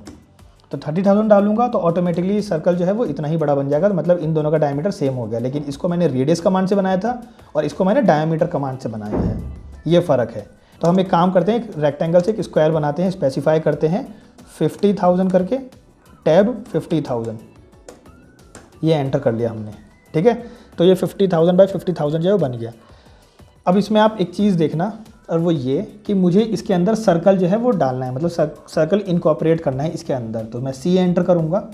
C एंटर करते ही मैं 2 पॉइंट वाला सर्कल लूँगा, ठीक है। तो 2P आप लिख लीजिए क्योंकि दोनों ही वर्ड में ब्लू हाईलाइटेड हो रहा है। तो आप 2P एंटर लिखिए, 2P और एंटर कीजिए। अब आपको ये बोल रहा है सर्कल का फर्स्ट एंड पॉइंट आपको डालना है। तो सर्कल का फर्स्ट एंड पॉइंट मैं इसके मिड से डालता हूँ और सेकंड, अब ये बोल रहा है सेकंड एंड पॉइंट। तो सेकंड एंड पॉइंट मैं इस पर डालूंगा और आप देखेंगे डायरेक्ट सर्कल इसके अंदर आ गया। तो आई होप सो कि आपको ये समझ में आया होगा कि सर्कल के अंदर कैसे इनकॉर्पोरेट हुआ है। अब हम एक और काम करते हैं, एक और रेक्टेंगल बनाते हैं और इसके अंदर सर्कल लेते हैं, अगेन C एंटर और 3P से बनाएंगे, 3 पॉइंट से 3P।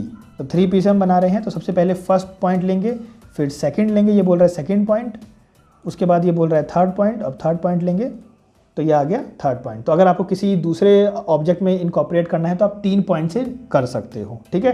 तो आई होप सो कि आपने ये सारी रेक्टेंगल समझ लिए होंगे, रेडियस वाला भी, डायमीटर वाला भी, 2P और 3P। तो ये हमारा, ये वाला जो है हमारा 2P है, ये वाला हमारा 3P है, ये हमारा डायमीटर वाला है और ये वाला हमारा डायमेंशन वो रेडियस से है और ये हमने फ्री हैंड बनाया था। तो आई होप सो कि आपको ये सारे जो सर्कल्स हैं जो जनरली हम यूज़ करते हैं बीइंग एन आर्किटेक्ट वो आप समझ गए होंगे, ठीक है। बाकी अगर हमारा टेंजेंट वाला यूज़ में आएगा अगर ड्राइंग में तो हम ज़रूर से यूज़ करेंगे। हम कोशिश करेंगे कि ज़्यादा से ज़्यादा ऑब्जेक्ट को हम यूज़ कर सकें ताकि आप समझ पाओ। तो अब स्टार्ट करते हैं हम आर्क। अब आर्क के लिए आप टॉगल डाउन करोगे तो बहुत सारे इसमें पॉइंट दे रखे हैं कि आप आर्क किस किस तरीके से बना सकते हो। तो एक एक चीज़ को समझेंगे, जैसे कि 3 पॉइंट है, स्टार्ट सेंटर और एंड है, स्टार्ट सेंटर एंगल है, ये सारी चीज़ें हैं। तो हम आर्क को भी समझने की कोशिश करेंगे। तो एक काम करते हैं, हम इसका कमांड यूज़ करते हैं जो कि है A और एंटर, ठीक है। A एंटर करोगे तो आपका कमांड जो है वो एक्टिव हो जाएगा, आर्क बनना स्टार्ट हो जाएगा। तो सबसे पहले ये बोल रहा है स्पेसिफाई स्टार्ट पॉइंट, तो मैं एक स्टार्ट पॉइंट स्पेसिफाई करता हूँ। अब ये बोल रहा है स्पेसिफाई सेकंड पॉइंट, तो मैं सेकंड पॉइंट स्पेसिफाई करता हूँ, मान लीजिए यहाँ पर, ठीक है। अब क्योंकि मैंने ऑर्थो ऑन कर रखा है ना, तो इसलिए ये स्ट्रेट लाइन में ही चल रहा है। मैं ऑर्थो को बंद कर देता हूँ F8 से या यहाँ पर क्लिक कर कर, तो मैं यहाँ पर ले लेता हूँ इतना कुछ, और अब मैं माउस को सिर्फ ऊपर नीचे करूँगा तो ऑटोमेटिकली आर्क बनेगा इस डायरेक्शन में, जो सेकंड पॉइंट को लेते हुए, ठीक है। तो मैं इतना बड़ा बना लेता हूँ, तो ये बन गया हमारा आर्क। अब दोबारा आर्क एक्टिव करते हैं कमांड को, ए एंटर, और ए एंटर के बाद अब हम करेंगे सेंटर से सी, ठीक है। सी हाईलाइटेड है तो हम सी एंटर करेंगे सेंटर से। अब ये बोल रहा है स्पेसिफाई सेंटर पॉइंट, तो मैं एक सेंटर पॉइंट लेता हूँ यहाँ से, मान लेते हैं ये हमारा मिड पॉइंट है। और उसके बाद बोल रहा है स्पेसिफाई स्टार्ट पॉइंट, कहाँ से स्टार्ट करना है, तो मेरे को स्टार्ट कहाँ से करना है वो देखते हैं, तो मैं यहाँ से स्टार्ट करूँगा। अब ये ऑटोमेटिकली क्या करेगा कि जैसे जैसे आप माउस को घुमाओगे ना, वैसे वैसे ये आर्क बनाना स्टार्ट कर देगा। जैसे जैसे आप माउस को घुमाओगे, मतलब इसने स्टार्टिंग पॉइंट यहाँ से लिया है, अब ये आर्क बना रहा है ऑटोमेटिकली। अब आप अगेन देखो, ए एंटर, और उसके बाद हम सेंटर लेते हैं, सेंटर को हम स्पेसिफाई करते हैं, और हम लेते हैं यहाँ से एक स्टार्ट पॉइंट, और फिर स्टार्ट करते हैं इस एंगल को। तो एक चीज़ अगर आप लोग ने देखी हो वो ये कि ये क्लॉकवाइज और एंटी क्लॉकवाइज इसका डायरेक्शन जो है ना वो शिफ्ट है। तो यहाँ पर ये दिख रहा होगा आपको, जो एंगल हम लिख रहे हैं ना, इसमें लिखा है कि hold control to switch direction. Control अगर आप दबाओगे ना तो इस डायरेक्शन को स्विच कर लेगा। अब ये स्टार्ट पॉइंट से ना अपोजिट से स्टार्ट हो जाएगा, ठीक है। और अगर कंट्रोल को छोड़ोगे तो फिर ये यहाँ से स्टार्ट होगा, मतलब पॉइंट इसका यही है जहाँ पे हमने क्लिक किया था, लेकिन अभी इस डायरेक्शन में चल रहा है, और कंट्रोल दबाएंगे तो फिर इस डायरेक्शन से चलेगा। तो ये आपको स्पेसिफाई करना होता है, जो कि सेंटर से है। उसी आर्क के अंदर आप कॉर्ड लेंथ डाल सकते हो, जिसमें कि आप L टाइप करोगे तो ये कॉर्ड लेंथ पूछेगा, और एंगल भी टाइप कर सकते हो। अगर मैं ए एंटर करता हूँ, ए एंटर, तो ये पूछ रहा है hold control to switch direction, ठीक है। स्पेसिफाई इंडल्ज एंगल, अब एंगल टाइप करना है हमें। आप देख रहे हो एक एंगल कमांड आ चुका है, तो मैं यहाँ पर टाइप करूँगा 45 डिग्री, एंटर, ठीक है। तो ये 45 डिग्री जो है ना, ये इतना ऊपर उठ चुका है ऑटोमेटिकली, तो इसका यहाँ से आप देखोगे तो ये 45 डिग्री ही होगा। सेंटर अगर आप देखोगे यहाँ से ये 45 डिग्री होगा, ठीक है। तो इस तरीके से जो है हमारा आर्क कमांड जो है वो यूज़ में आता है। बाकी अगेन हम इसको और स्पेसिफाई करके समझेंगे, फिलहाल हम इसको ड्रॉ कर रहे हैं सिर्फ। अब हम बात कर लेते हैं एलिप्स का। सेम एलिप्स का भी है, आप एलिप्स टाइप करोगे EL, एलिप्स आ जाएगा। फिर अगेन आपको नॉर्मल स्पेसिफाई करना है कि एंड पॉइंट, जो कि एंड पॉइंट हमारा ये होगा। उसके बाद बोल रहा है अदर एंड पॉइंट, तो अदर एंड पॉइंट हम यहाँ पे टाइप कर लेते हैं, ये एलिप्स बन गया। अब बस आपको माउस को ऊपर नीचे करना है, ये ऑटोमेटिकली उसके हिसाब से एलिप्स बनाएगा, ठीक है। आप चाहो तो डायमेंशन डाल सकते हो, आप चाहो तो रोटेशन भी कर सकते हो। यहाँ पर आपको R एंटर करना होगा, लेकिन हम थोड़ा इसको जल्दी समझने की कोशिश कर रहे हैं। EL एंटर करेंगे, और उसके बाद हम आर्क भी डिफाइन कर सकते हैं कि कितना आर्क चाहिए और कितना सेंटर चाहिए, वो भी डिफाइन कर सकते हैं सेम एलिप्स में, ठीक है। तो ये भी आप कोशिश कर लीजिएगा, इसमें भी कोई इशू नहीं होने वाला आपको। सब इजी कमांड है, इसलिए इसमें ज़्यादा हमें डिटेल में जाने की ज़रूरत बिल्कुल भी नहीं है। तो यहाँ पर अगर हमें डिटेल में जाना है तो वो है ये पॉलीलाइन, क्योंकि पॉलीलाइन एक ऐसी लाइन है जो कि ऑब्जेक्ट बनाती है और वो स्टार्ट होती ही चली जाती है। मतलब इसको समझते हैं, मैंने अभी क्या बोला उसको समझने की कोशिश करते हैं। तो हम टाइप करते हैं PL एंटर, ठीक है। PL एंटर स्टार्ट करेंगे तो इसका आ जाएगा पॉलीलाइन, मतलब P और लाइन, ठीक है। तो PL एंटर मैंने टाइप किया और ये स्टार्ट हो गया पॉलीलाइन। तो स्पेसिफाई स्टार्ट पॉइंट, ये मैंने स्टार्ट कर दिया। अब आप देख रहे हो यहाँ पर ये बोल रहा है स्पेसिफाई नेक्स्ट पॉइंट, तो ठीक है मैं नेक्स्ट पॉइंट कर देता हूँ। फिर ये बोल रहा है नेक्स्ट पॉइंट ऐसे। अब आप देख रहे होगा ये इसने एक ड्राइंग बना ली। अब ये सेम चीज़ तो हम लाइन से भी बना सकते हैं, जैसे कि मैं अगर लाइन से बनाऊं तो सेम ऐसे ही ड्राइंग मैं लाइन से ही बना सकता हूं। तो ये सेम ड्राइंग जो है आप देख सकते हैं कि मैंने ऑलमोस्ट सेम ड्राइंग जो बना ली। लेकिन फ़र्क क्या है दोनों में? फ़र्क ये है कि अगर हम लाइन वाली ड्राइंग को सेलेक्ट करेंगे तो वो सिर्फ एक ऑब्जेक्ट सेलेक्ट होगा, क्योंकि लाइन एक कमांड है, ठीक है। एक एक करके कमांड है जो हमें एक एक करके सेलेक्ट करना पड़ेगा।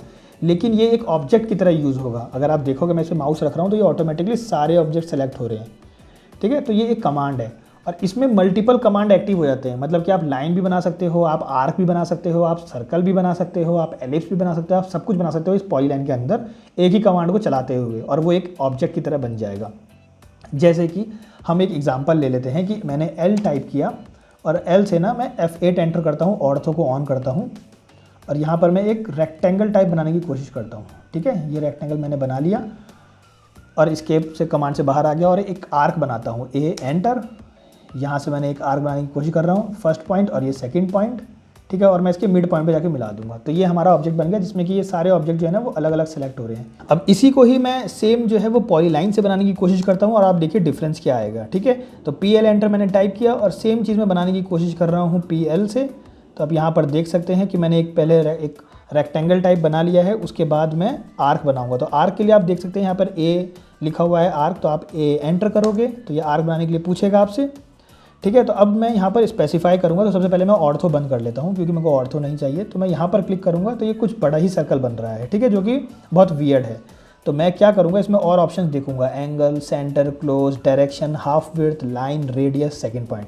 तो मैं इस पर सेकंड पॉइंट दे दूंगा। ठीक है, सेकंड पॉइंट यहाँ पर हम इसको कैलकुलेट करवा देंगे। तो एस एंटर करता हूँ क्योंकि इसमें हाईलाइटेड है एस, तो एस एंटर, और ये इसका सेकंड पॉइंट हो गया। और यहाँ पर हम मैच करा देंगे मिड पॉइंट से। ठीक है, अब एस्केप दबा देंगे क्योंकि नहीं तो ये सर्कल बनता ही चला जाएगा। एस्केप दबा दिया।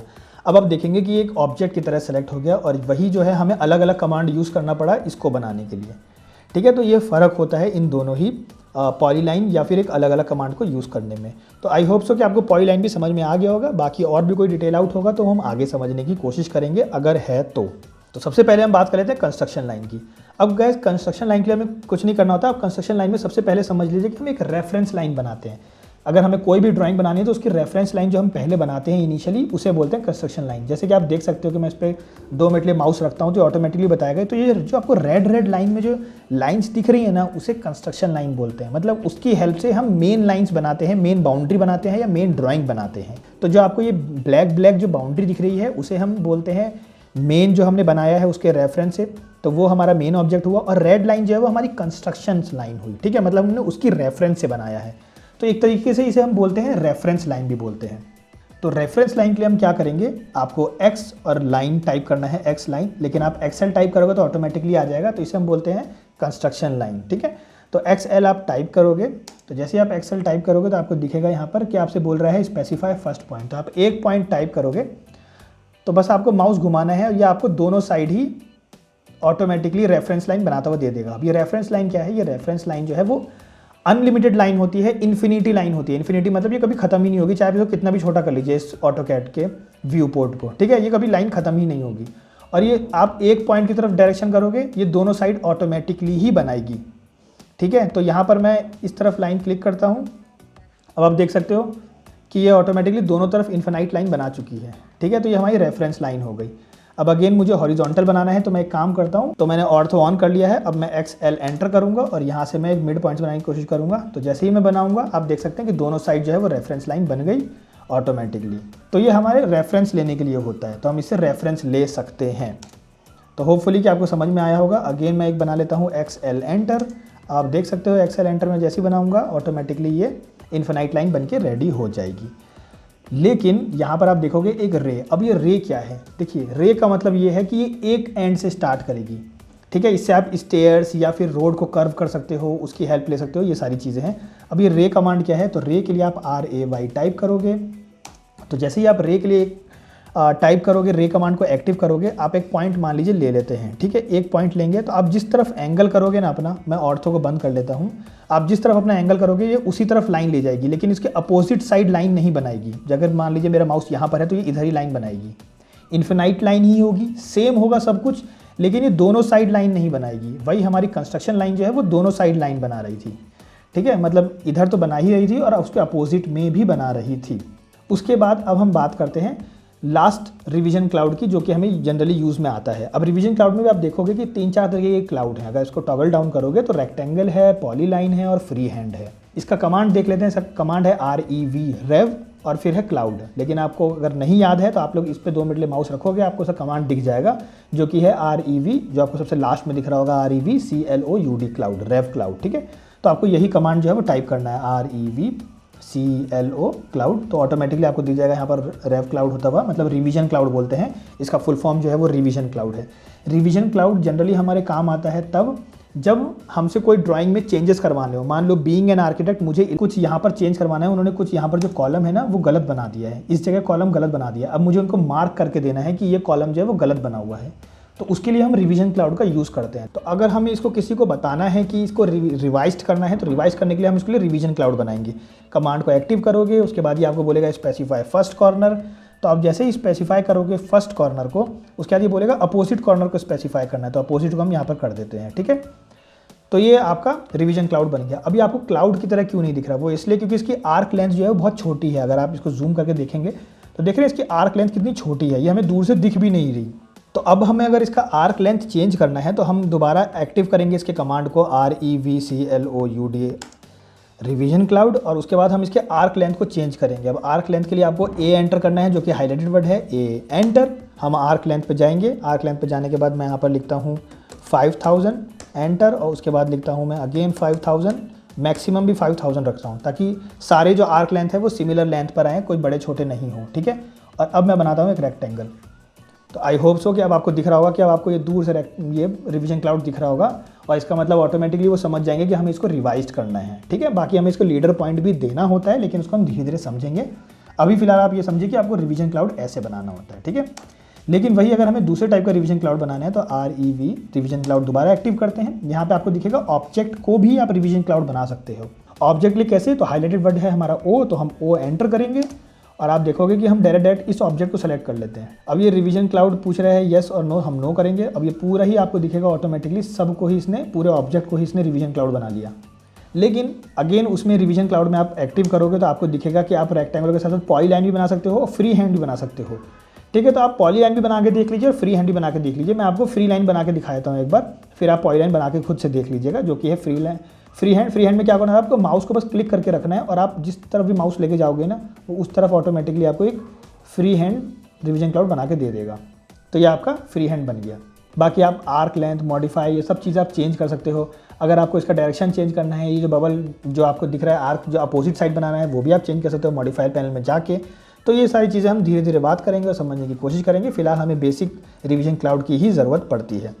तो आई होप सो कि हमने ये पूरा जो ड्रॉ पैनल जो है वो हमने कम्प्लीटली जो है वो कवर कर लिया है, ऑलमोस्ट। तो ये था हमारा पूरा ड्रॉ पैनल का इस्तेमाल। आई होप सो कि आपको एज ए बिगिनर ये सारी चीज़ें समझ में आई होंगी कि कैसे कैसे हमें सॉफ्टवेयर ऑटोमेटिकली ही गाइड करता है, कैसे हमें बनाना होता है। तो ये अब हमने बना ली ड्राइंग। अब ये तो हमारी ड्राइंग हो गई। अब ड्राइंग को हम सेव कैसे करेंगे? अब हम ड्राइंग को टेम्पलेट में सेव नहीं करेंगे, क्योंकि टेम्पलेट में तो सेटिंग्स सेव होती हैं। ये तो ड्राइंग है। अब हम ड्राइंग को ड्राइंग के तरीके से सेव करेंगे, जो कि होगा हम ऑटोकैड के टैब पे क्लिक करेंगे, सेव पे जाएंगे। अब आप देखेंगे यहाँ पर कि ये हमसे पूछ रहा है फाइल नेम टाइप करने के लिए प्लस फाइल टाइप, और ये ऑटोमेटिकली 2013 वर्जन में सेव करेगा ऑटोमेटिकली। और वो क्यों करेगा? क्योंकि हमने इसकी सेटिंग सेव कर रखी है कि हमें बार बार ये चीज़ सेलेक्ट नहीं करना पड़े, क्योंकि आपको बार बार यहाँ पर आके 2018 या 2013 जो है वो बार बार सेलेक्ट करना पड़ता, या 10 जो है वो सेलेक्ट करना पड़ता। तो मैंने टेम्पलेट इसलिए सेव किया था ताकि ये सारी सेटिंग जो है वो प्रीसेट ऑलरेडी रहे, मुझे बार बार सेलेक्ट नहीं करना पड़े कि मुझे कौन से वर्जन में सेलेक्ट करना है। तो ये आई होप सो कि आपको समझ में आ गया होगा। अब हम इसको डेस्कटॉप में सेव करेंगे, तो यहाँ पे मैं डेस्कटॉप पे आ गया और यहाँ पर हम फाइल नेम लिखेंगे। लेकिन अब फाइल नेम लिखने का भी एक तरीका होता है। बीइंग ए प्रोफेशनल, आपको एक प्रोफेशनल तरीके से फाइल नेम लिखना होता है। ऐसा नहीं कि बस आप कुछ भी रैंडमली टाइप कर लो, नहीं। तो यहाँ पर मैं आपको तरीका सिखाता हूँ कि कैसे हमें टाइप करना होता है। तो सबसे पहले हम लिखते हैं डेट, फिर अंडरस्कोर, उसके बाद हम लिखते हैं प्रोजेक्ट नेम, फिर अंडरस्कोर, और उसके बाद हम लिखते हैं हमारा वो जो ड्राइंग नेम है, ठीक है, ड्राइंग टाइप या ड्राइंग नेम है वो लिखते हैं। और इसके आगे भी एक्सटेंशन चलता रहता है, लेकिन जनरली हम इन 3 का ही यूज़ करते हैं, ठीक है।